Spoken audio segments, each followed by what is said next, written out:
a dépose le base de l'incident de God Valley, nous présentant les principaux protagonistes, l'objet secret de God Valley et la mère de Shanks. Revenons donc sur tous les personnages, factions et objets qui ont mené à l'un des plus grands événements de l'histoire récente. Sur la couverture, on voit Kiku Yamato et Otto s'éloigner de la tombe du héros qui soi-disant est mort sans laisser de traces protégeant son village. Un héros né dans le bloc de l'Ouest mais qui a grandi à Ringo Wano. Son nom était Kolsky Moria. Évidemment, cette révélation est stupéfiante et mérite d'être analysée, mais comme souvent, c'est le genre de chose qui, avec le recul, prend tout son sens. Cela nécessite une approche linguistique particulière qui repose sur le nom de Gecko Moria, car on peut voir ici sur la tombe le nom gravé Kolsky Moria. Moria est écrit en hiragana, tandis que le nom complet de Gekoria était écrit en katakana phonétique. Cela s'explique généralement par le fait que Wano étant plus japonais, stylise les noms avec les hiragana ou kanji traditionnels japonais, tandis que la plupart des autres noms dans One Piece sont écrits en katakana pour leur donner un aspect plus étranger, l'alphabet katakana étant principalement utilisé pour les mots et noms étrangers en japonais. Ainsi, par exemple dans la vie courante, le nom Tanakataro s'écrirait généralement en kanji, parfois en hiragana, tandis que le nom Roger s'écrirait en katakana. Dans ce cas précis, même si le nom de Moria s'écrivait à l'origine en hiragana et en kanji en dehors de Wano, il a été transcrit en katakana sous la forme Geek Moria. Mais ce qui nous intéresse, c'est son nom de famille, Kolsky. Bien sûr, il s'agit du même nom que celui du clan principal de Wano, où le titre de shogun se transmet de Sukiyaki Toen à Hiyori. Toki, né Amatsuki Toki, a pris le nom de Kosuke après son mariage. Quant à Moria, il était possible que né à West Blue, mais établi plus tard à Wano. Il a épousé un membre de la famille et a conservé le même nom malgré son sexe. Mais cela me paraît compliqué car non seulement sa femme aurait logiquement hérité de son nom de famille, compte tenu des traditions, mais en plus chronologiquement, il aurait dû se marier à une époque où l'on connaissait déjà la plupart des Kolsky dans l'histoire. Ce serait donc assez étrange qu'Oden ait eu une sœur cachée que Moria aurait épousée depuis tout ce temps. Il me semble plus logique que Moria soit un descendant des Kolsky, qui, à l'instar du clan Zorus, qui a quitté le ciel il y a longtemps pour rejoindre l'Ouest, soit né là-bas, mais ait souhaité retourner sur la terre natale de son clan pour retrouver les siens. Il l'a fait très jeune et a finalement été élevé à Ringo. L'élément clé ici est que selon la description, cette personne est née à West Blue, mais a grandi à Lingo, ce qui signifie littéralement a passé son enfance en japonais. Il ne s'agit donc pas d'une simple visite, mais bien d'un séjour prolongé à Lingo durant son enfance. Le problème, c'est que l'on voit Moria confiné lors de l'exécution de Roji 1 an seulement avant son combat contre Kaido à Wano. Mais à mon avis, cela suggère plutôt que Moria est arrivé à Wano très jeune, y a grandi, a décidé de devenir pirate et de prendre la mer, est allé jusqu'à East Blue pour assister à l'exécution de Roger, puis l'année suivante est retourné à Wano pour voir le pays ravagé par Kaido. Ils affrontèrent donc Kaido pour tenter de libérer Wano, mais furent vaincus et traumatisés par le massacre de leur équipage, de leur ville et de leurs amis. Cela explique parfaitement comment Moria a pu rejoindre Wano si rapidement depuis East Blue en seulement 1 an, car ce n'était pas son premier combat sur Grand Line. Curieusement, Moria volait des cadavres et le Shuzu avant de fuir Wano, ce qui explique pourquoi on pense que son corps n'a pas été retrouvé sur place. Cet acte fut perçu comme un sacrilège par les habitants de Wano, ce qui paraît étrange si Moria en faisait partie. Mais il est possible que Moria ait dérobé Ryuma et le Shusui pour empêcher Kaido de s'emparer de la célèbre lame et peut-être même l'avoir transformé en zombie dans l'espoir qu'il l'aide un jour à vaincre Kaido. Il aurait ensuite fui vers West Blue, situé juste au sud du Kra, peut-être même sa terre natale, et l'aurait transformé en navire. Il prenait son temps se prélassant dans son grand projet. Il est aussi tout à fait possible que Moria soit un habitant de West Blue, mais qu'il ait accompli un acte si honorable durant son enfance à Ringo, ce qui lui aurait valu d'être accepté dans la famille Kraski, ou de recevoir ce nom d'une manière ou d'une autre. Quoi qu'il en soit, il est pour le moins étrange qu'il soit considéré comme un Koski, alors que son nom est Gecko Moria, CI qui n'explique pas la présence de deux noms de famille différents, à moins de parler japonais. Comme vous le voyez ici, et tel qu'il est généralement écrit, Kolski est formé des kanji, signifiant clair de lune, Hikari Antsuki. La lecture est inversée pour une sonorité plus poétique, à l'instar d'un nom de famille Kolski. Ce kanji signifie clair de lune, ce qui en japonais peut également se prononcer Gecko.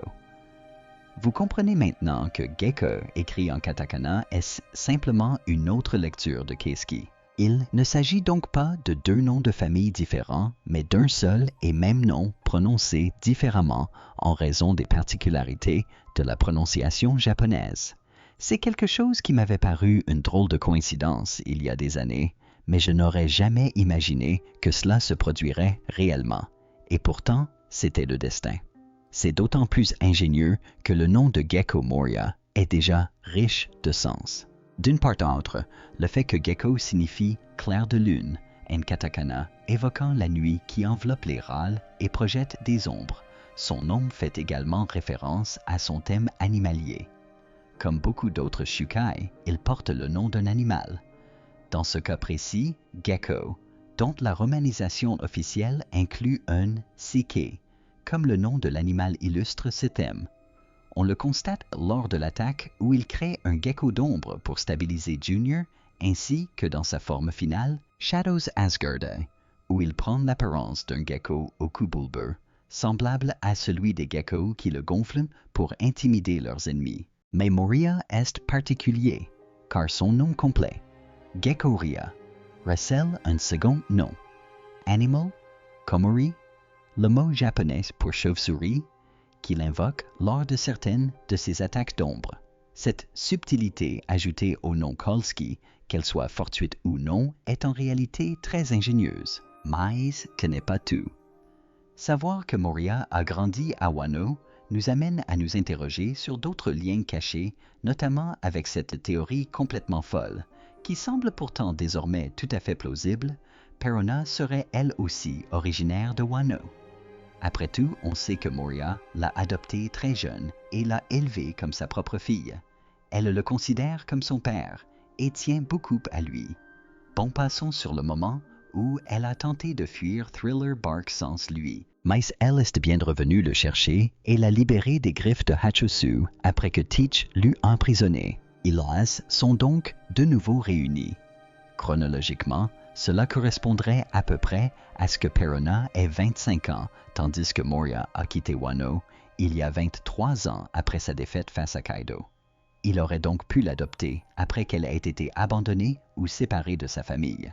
Mais aussi étrange que cela puisse paraître l'idée que Perona puisse être apparentée à Toko n'est finalement pas si farfelue.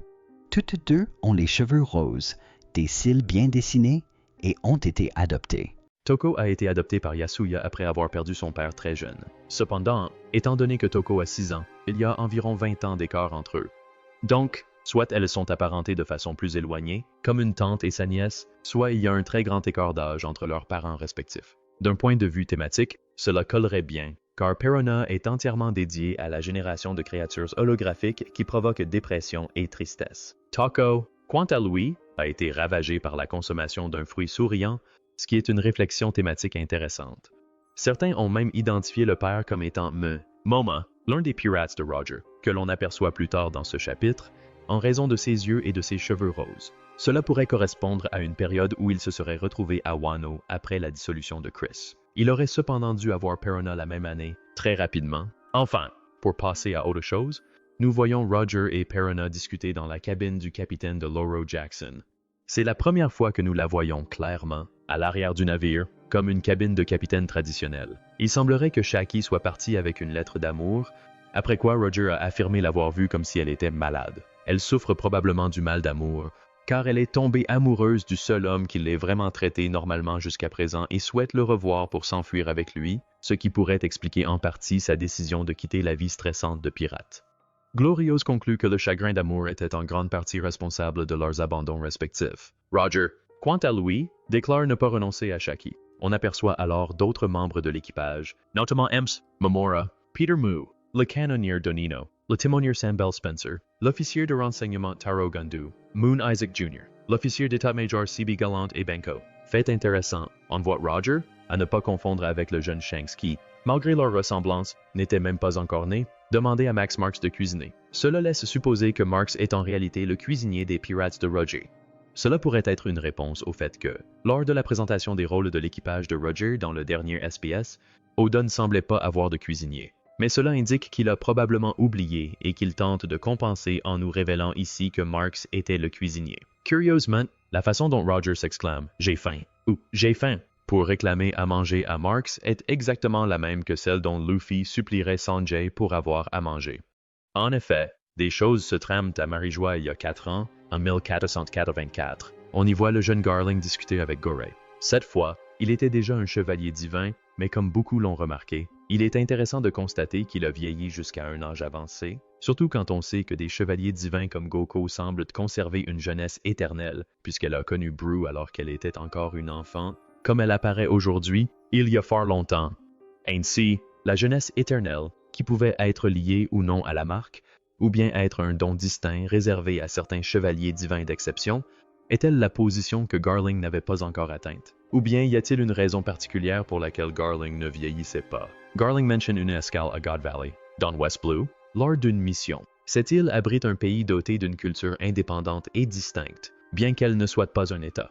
C'est pourquoi Garling propose ce lieu pour le prochain tournoi du génocide, un événement qui a lieu tous les 3 ans, et la mention de ce massacre vient de se produire puisqu'un tournoi a dû avoir lieu l'année précédente. Le prochain tournoi n'aura donc lieu que dans 2 ans. Fait intéressant, le roman Les Histoires du Chapeau de Paille évoque brièvement le déroulement du tournoi du génocide. Il a en réalité été publié des années avant le flashback de Kuma, sans toutefois mentionner explicitement l'événement.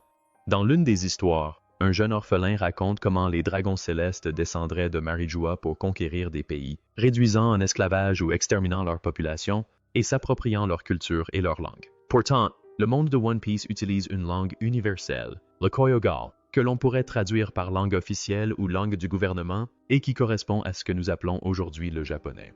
D'autres langues existent bel et bien, mais à mesure que les dragons célestes effacent les cultures et les langues, celles-ci disparaissent à jamais. Ils imposent alors le Koyugo comme seule langue parlée dans le monde, une langue déjà largement adoptée par de nombreuses cultures, mais désormais utilisée à l'échelle planétaire. Au final, il s'agit simplement pour Otis d'un moyen commode de contourner la barrière de la langue, mais cela illustre davantage encore les horreurs du tournoi génocidaire. À cet égard, je trouve intéressant que Garling la décrive comme une culture unique alors qu'il semble déterminé à l'anéantir.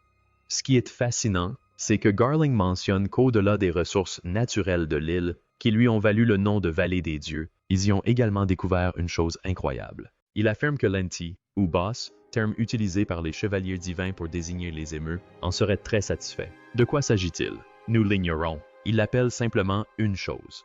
Bien qu'il le qualifie de démoniaque ou de incroyable, un terme que Roger lui-même a employé pour décrire le One Piece lorsqu'il l'a trouvé, cela devrait vous donner une idée de l'importance qu'il lui accorde. Je ne pense pas qu'il s'agisse d'un simple objet comme les prix Durford du tournoi, quelque chose de mineur qu'ils auraient pu s'emparer par la force en restant sur place, mais plutôt de quelque chose pour lequel ils semblent avoir besoin de conquérir l'île entière.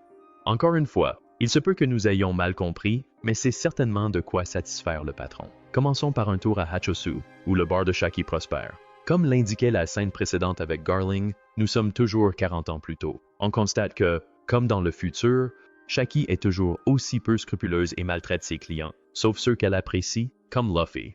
On voit Rox s'amuser au bar avec Lemoku, Stussy at Newgate, probablement grâce à son accès privilégié en tant que propriétaire de l'île. Mais comme le fait remarquer Stussy, Jabag ne semble plus s'intéresser à Shaki, car il a visiblement trouvé quelqu'un d'autre à aimer, au point même de paraître avoir épousé une gamine. Bien sûr, on parle de Teach, né il y a 40 ans. Et donc, comme prévu, Jabag a trouvé une autre femme à aimer et l'a laissée enceinte. Vu son comportement abject, on ne peut pas lui reprocher son infidélité et le fait qu'il n'est plus Dieu pour Shaki. Étrangement, Linlin semble être au courant, ou plutôt, Elle l'a probablement deviné grâce à son intuition féminine, mais Jabak lui a formellement interdit de révéler cette information. Après tout, un enfant est notre plus grande faiblesse. Les pirates de Roger débarquent au bar, et Jabak s'en prend immédiatement à lui, mais ils peuvent se battre car Shaki a pour règle que les pirates puissent se battre dans son établissement. Finalement, les interactions entre Roger et Jabak ne sont pas si différentes de la première rencontre entre Luffy et le maître, également dans un bar. Cependant, il semble que les deux se soient déjà affrontés auparavant. Ils ne régleront donc pas leur compte ici. Roger souhaite boire un verre avec Barbe Blanche, et nous verrons plus tard que les deux hommes se rapprocheront et boiront ensemble à plusieurs reprises, notamment lors de leur rencontre dans le funnel. Mais dans ce cas précis, Barbe Blanche s'en va. Étrangement, on dirait que sa moustache effleure même le bord de la porte. Shaki demande à Roger de le rejoindre, mais il précise qu'il est resté avec les moutons, là où on le voit chanter en écoutant du Susake, juste à côté de l'œuf géant. Il semblerait que tous deux veillent l'un sur l'autre sans le savoir. Quand Roger a découvert qu'il avait bien reçu un message de Shaki, il a été très déçu, comme on le voit au début du chapitre, car c'est à ce moment-là qu'il a probablement compris que Shaki ne s'intéressait pas à lui et qu'il devait renoncer. Mais après réflexion, il décide tout de même d'aller voir Hachosu, affirmant que les pirates doivent prendre ce qu'ils veulent. Bien que ce commentaire puisse paraître terriblement sexiste au premier abord, en réalité, ce que Roger voulait dire, c'était lui donner l'opportunité de tenter sa chance et l'encourager à être avec Shaki, tout en dissimulant son orgueil derrière cette façade. Comme on le voit au bar, bien que Roger soit toujours sous le charme, il souhaitait vraiment donner une chance à Shaki de se rapprocher d'elle. Mais de retour sur le bateau, la tension était palpable et Roger se sentait très mal à l'aise, incapable d'aider son ami. Mais j'ai l'impression que c'est la même chose. Il n'a rien contre Shaki, mais il ne veut pas encore s'engager avec une femme car il tient énormément à son capitaine et à leur voyage. Il décide donc de rester sur le navire pour laisser à Roger une chance avec Shaki, ignorant lui-même que c'était Roger qui essayait de le caser depuis le début. Au final, c'est une histoire étonnamment touchante de deux amis qui s'entraident. Et, honnêtement, God Valley prend aussi une tournure étonnamment positive lorsque Roger part secourir Shaki, non pas pour son propre intérêt, mais pour le bien commun. Gabin, visiblement, n'en était pas pleinement conscient puisqu'il affirme encore à Roger que le capitaine ne bénéficie d'aucun traitement de faveur. Curieusement, puisque Jabek a lui aussi trouvé une femme, je me demande s'il est parti secourir Shaki simplement parce qu'il voulait encore la sauver de toute façon, ou s'il était le seul de l'équipage à avoir un autre objectif, d'autant plus que Newgate affirmait que Jabek risquait de perdre de vue l'objectif principal, qui, pour la plupart des membres de l'équipage, était de sauver Shaki. Quoi qu'il en soit, Shaki semble s'évanouir, probablement à cause du mal d'amour, car ne pas pouvoir être avec Riley lui brise le cœur. Heureusement, cette histoire connaîtra une fin heureuse. Après la dissolution du clan Roger, Riley épousera enfin Shaki et les deux s'installeront à Shabondi. Je me demande d'ailleurs si Riley ne sera pas celui qui sauvera Shaki lors de l'incident, ce qui la fera tomber encore plus amoureuse de lui. De retour à Alb, nous assistons à la scène éponyme de Rox contre Harold. Jabek s'interroge sur la volonté de Harold de dénoncer son ami pour le bien du gouvernement. Il semblerait que Harold ait accepté un duel honorable sur Alb, l'une des rares terres où ils peuvent s'affronter sans anéantir un pays entier. Mais Jezebek est profondément affecté par cette trahison. Harold désapprouve les Dragons Célestes, mais il considère néanmoins la collaboration avec eux comme une nécessité pour son peuple et ses alliés. Il préfère instaurer la paix, même dans un monde injuste, plutôt que de riposter par une violence accrue, ce qui soulève un conflit moral complexe. Cependant, lorsque Harold mentionne les Dragons Célestes, Jabag se couvre soudain le visage, comme s'il allait pleurer. Cela pourrait être dû à la trahison qu'il ressent face à la découverte de ces dragons par le gouvernement. Mais je me demande si Jabag a un passé plus complexe avec eux, ou si cela ravive un traumatisme quelconque. Peut-être même comme s'il avait été leur propriété. Finalement, le duel ne connut ni vainqueur ni véritable conclusion. Mais leur amitié se brisa. C'est peut-être ce que les chevaliers divins et l'émeu voulaient dire. L'erreur d'Harald et la responsabilité du fait que Warland ne fasse pas partie du gouvernement. S'il venait de tuer Jabak, l'affaire aurait été réglée bien plus vite. Cependant, malgré les reproches qu'on lui a adressés, le gouvernement a sans doute fini par éprouver du ressentiment de ne pouvoir contrôler Warland et a accéléré ses démarches pour s'en emparer. Il est intéressant de noter que le narrateur précise que Harold et Jabek ne se reverront que le jour de cet incident, ce qui confirme que Harold est bien impliqué dans l'affaire de God Valley. Avançons d'un an, soit un an avant l'incident, il y a 39 ans, en 1485, à God Valley, dans les Blue Mountains de l'Ouest. Comme nous le savons, l'île est caractérisée par une immense vallée nichée au cœur d'une montagne gigantesque. Et je réitère ce que j'ai dit il y a 2 ans, je doute fort que cette séparation nette entre les montagnes soit naturelle. j'ai plutôt l'impression que cela devait être le camp d'une bataille antique. De toute évidence, cette blessure a dû être infligée par une épée aux proportions titanesques ou par une personne dotée d'une force herculéenne. Comme on peut le constater, les habitants de l'île portent des vêtements de style western, reflétant l'atmosphère de l'île et son ambiance Far West. Parmi eux, on reconnaît même quelques visages familiers, ceux des pauvres victimes qui seront mutilées un an plus tard lors du tournoi génocidaire. Dans la ville, une femme aux longs cheveux roux promène ses deux nouveau-nés, Shanks et Shamrock. Étrangement, le premier déborde de joie tandis que le second semble plus pensif. Un paradoxe thématique intéressant. Cela concorde avec le fait que les deux soient nés il y a 39 ans. Mais le plus troublant, c'est que leur mère n'est pas un dragon céleste, mais apparemment une habitante de la vallée des dieux. Et cela révèle une vérité très sombre et inquiétante. Lorsque Garling a annoncé leur passage à God Valley, il semble qu'il en ait profité pour emmener une jeune femme se soulager. Bien qu'il soit possible qu'il l'ait séduite, connaissant les dragons célestes comme Garling, il l'a probablement prise de force, sans son consentement, comme la vermine qu'il est. J'imagine qu'il ne s'attendait pas à ce qu'elle reste enceinte, mais il est du genre à se moquer des conséquences. Et c'est ainsi que naquirent Shanks et Shamrock. Il semblerait que leur mère ait souhaité élever ses enfants et prendre soin d'eux malgré leurs origines, et qu'elle ait donc menti aux habitants au sujet de leur père pour leur éviter davantage de souffrance. Le fait qu'elle ait les cheveux roux explique aussi la chevelure rousse des jumeaux, contrairement à celle de leur père, qui a une chevelure, disons, blonde. Cela éclaircit enfin certains points, car il a été dit que Shanks était originaire de West Blue, mais il a également apporté de l'alcool à Whitebeard lors de leur rencontre, prétendant qu'il venait de sa terre natale de l'Ouest, ce qui n'a aucun sens. Il est né à Marijois, voilà qui explique tout. Il était originaire de la Vallée Divine. Son père, un dragon céleste, l'a conçu là-bas. Ce qui est intéressant, c'est que Shamrock conserve sa noblesse malgré ses origines, fruit de l'union d'un dragon céleste et d'une roturière. Shanks aussi, apparemment, puisqu'il a pu retourner à Marijois et se faire tatouer le symbole des chevaliers divins. On peut donc supposer qu'il a choisi de suivre Ému ou qu'il a feint de le faire dans le cadre d'un plan plus vaste. Mais à tout le moins, même brièvement, il fut accepté en Terre Sainte. Le fait est que même le sang de Mick peut être reconnu comme celui des dragons célestes, ce qui soulève des questions intéressantes. On a vu avec Charlos qu'il avait pris plusieurs femmes pour épouses, qui étaient en réalité ses esclaves. De la même manière, Ginny fut enlevée par un dragon céleste pour devenir son épouse, puis abandonnée alors qu'elle était enceinte. Cela semble toutefois davantage dû à ses pouvoirs liés au saphir qu'à sa grossesse. Curieusement, selon cette logique, Bonnie aurait pu prétendre au titre de céleste, à moins d'une condition plus exigeante. Il est toutefois logique que Bonnie soit devenue une pirate recherchée et que son rôle de négociatrice face à Kuma ait anéanti toutes ses chances. Cela donne d'ailleurs une idée de la façon dont les dieux opèrent, même lorsque Saturne la considérait comme inférieure à lui. Cependant, Shanks était lui aussi déjà apprenti pirate sur le navire de Roger lorsqu'il se rendit à Marijois. Peut-être peut-il offrir quelque chose en échange ou prouver sa loyauté de manière à ce qu'ils acceptent de l'accueillir. Cela permet néanmoins de mieux comprendre le déroulement des événements. Garling avait laissé la mère enceinte 40 ans auparavant, et un an plus tard, les jumeaux naquirent après une grossesse de 9 mois.